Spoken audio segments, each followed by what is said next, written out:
Alrighty, let's make this happen. Everyone's favorite video game. My, these openings are getting repetitive, aren't they? This is a long loading screen. Oh, there it goes. 505 games. Everyone's heard of them. To play Indivisible, dial 505-55-555. You get some discount Studio Ghibli art. It actually does look pretty good for an indie game. Very well animated. There's your main character. There's a discount Shantae. She's got the hair beads. Is doing kung fu.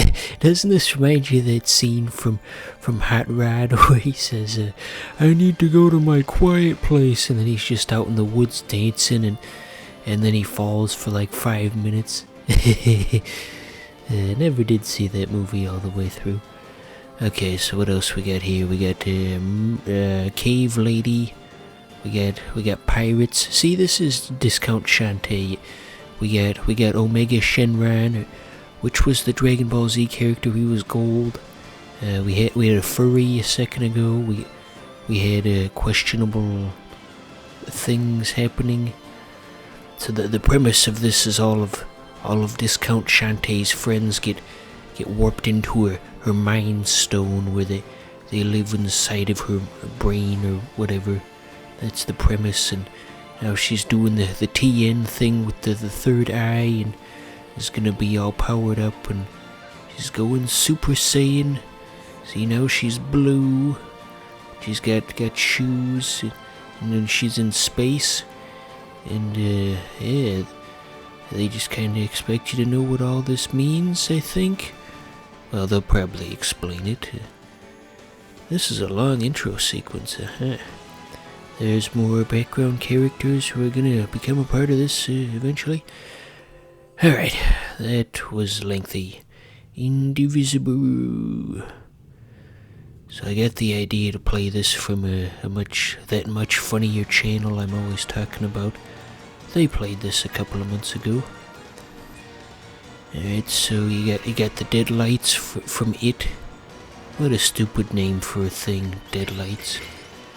So these 4 characters aren't actually part of the game. They're just doing that thing that RPGs do, where they show you the finalized characters from the start, and this is what you could have by the end. And there was some Digimon game on the PS1 that did that. The lady who stands in the front looks a bit Steven Universe-esque, doesn't she? I was never big into Steven Universe. I found the fan base to be kind of annoying. And also, I was an adult when the show came out, so yeah. Let's see, the robot's head kind of reminds me of Scud the Disposable Assassin. It's got that same cylindrical shape with the circle in the middle. And yeah, remember when I played Scud the Disposable Assassin on this channel in 2018? I think that video got maybe like 2 views. Oh, look out, he's doing the big ray gun from Marvel vs. Capcom. So yeah, you're supposed to lose this fight, because RPGs do that. We got close-ups on anime characters. He's got the power of rainbows. Look at him go.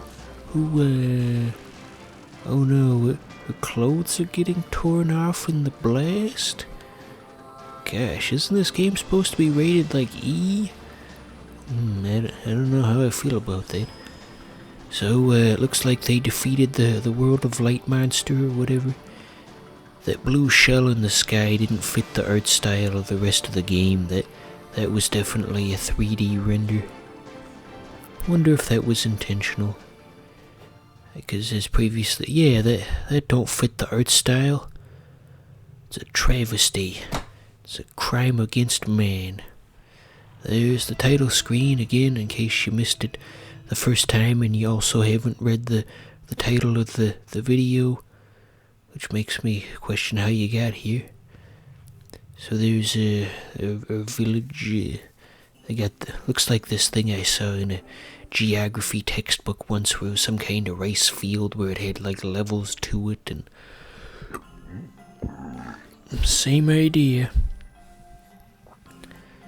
So, as that much funnier channel pointed out, the character looks a bit small in proportion to the rest of this house. It's a poor art direction on their part.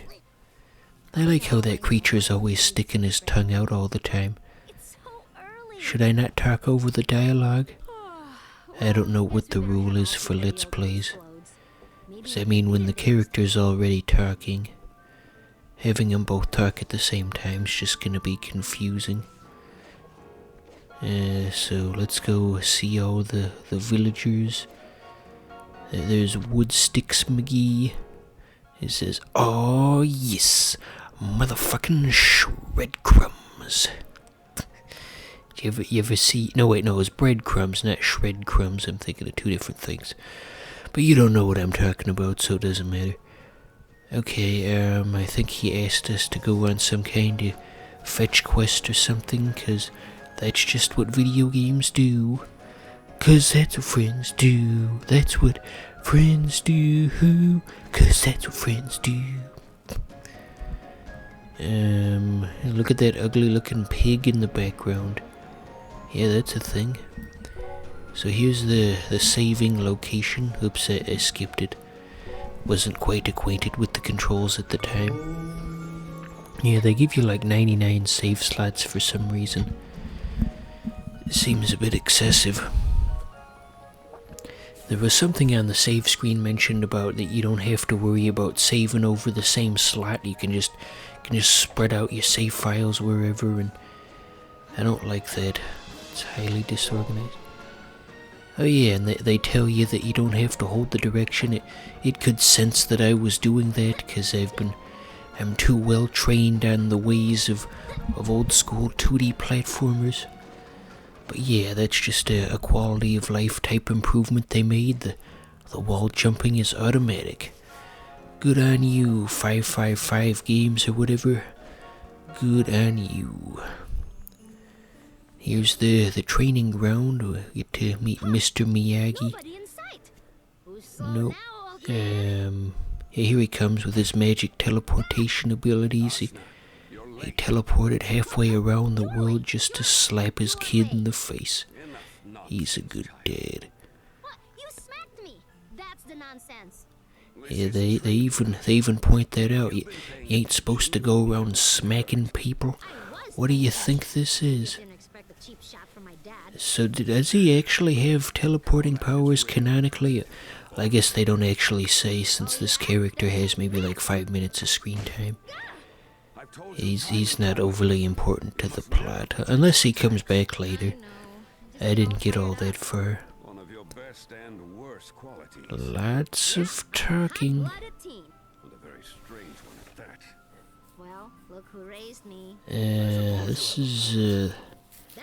This dialogue just goes on and on. Doesn't lend itself well to Let's Plays. Did you guys ever watch 101 Good Deeds for Eddie McDowd? There's an old reference. You're probably thinking, what the hell is... her mouth looks weird in that shot. That was not drawn well.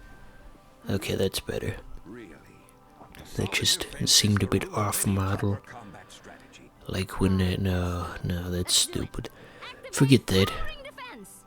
Okay, so we're gonna learn how to block. All of that was just to teach us to press one button when we're being attacked.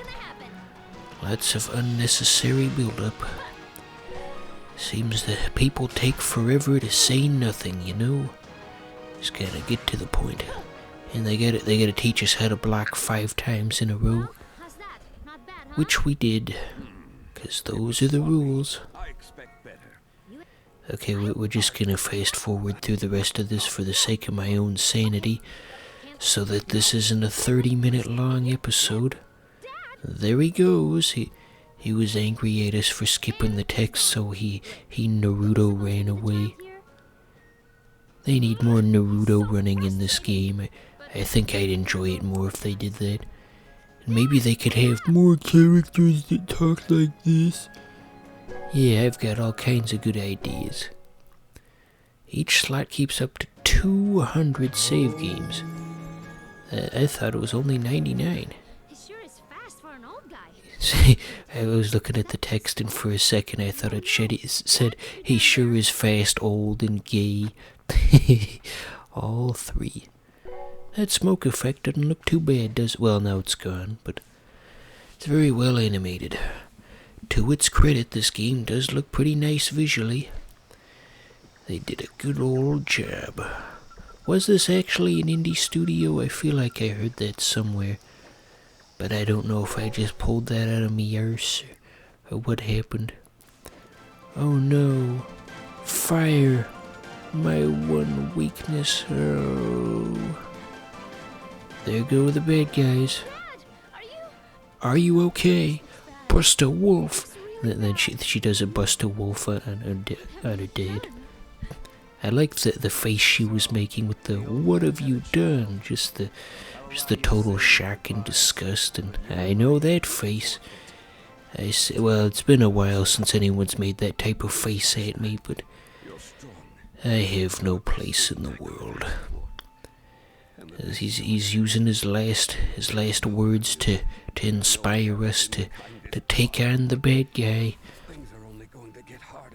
It's like that scene from Dragon's Ball P where Vegeta's dying words, he says, Freezer didn't invite me to his birthday party. I am the Prince of all Saiyans. So we're gonna have to fight Edgelord Anime Guy McGee in a second here. They just gotta get through this first. Gather the 7 world gems and then do whatever.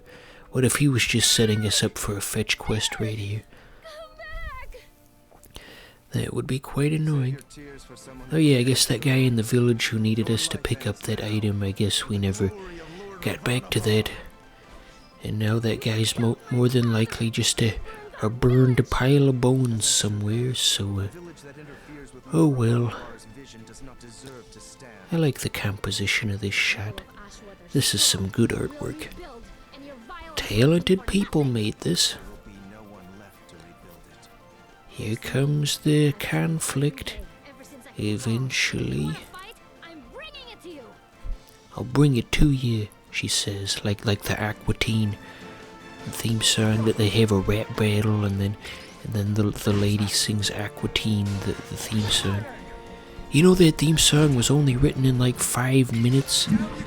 So the combat system does get more advanced. Right now it's very simple, so we just have the one basic attack that we can do over and over and over again. Not particularly interesting to look at, but it will get more elaborate as the game progresses. Perhaps too elaborate. I kinda struggled with it over time. I like how there aren't exact turns. There's just a meter you have to wait for.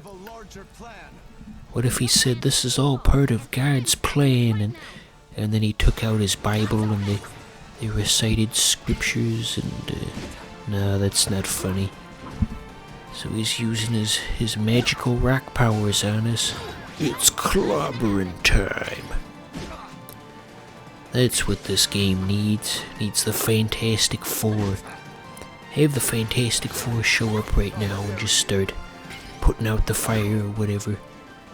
We can have the Human Torch and... No, you're just making everything worse, Human Torch. You haven't bested me yet, girl. Who are these voice actors? Are these like famous people? So Edgelord McGee with his Cloud Strife sword, he was the first person to get absorbed into her Mind Stone. He doesn't even know what's going on, and neither does she. What the heck is this? You're the coward, spiriting me away with your village magic. Shut up! That Shut makes up. so loud. It sounds like you're screaming directly into my mind. I'll find you. I just gotta concentrate. gotta focus like that song with Ariana Grande and the rapping guy, and he says, focus on me, and it's out of tune. This place. That was a song a couple of years ago. Shut up. Lots of talking still. That's what I'd like to know. No one knows why they're in the Mind Stone. Gonna destroy you. Try. You know, my personal favorite game that involves going into people's minds is Psychonauts. Each person's mind was a personal world. Leaving you here. That was a fun theme. I told you to shut up. Shut up. As other channels have mentioned, the main character lady should really be less accepting to the guy in her Mind Stone, since he just burnt down her entire village, and she doesn't seem all that miffed about it. I think that's just poor writing.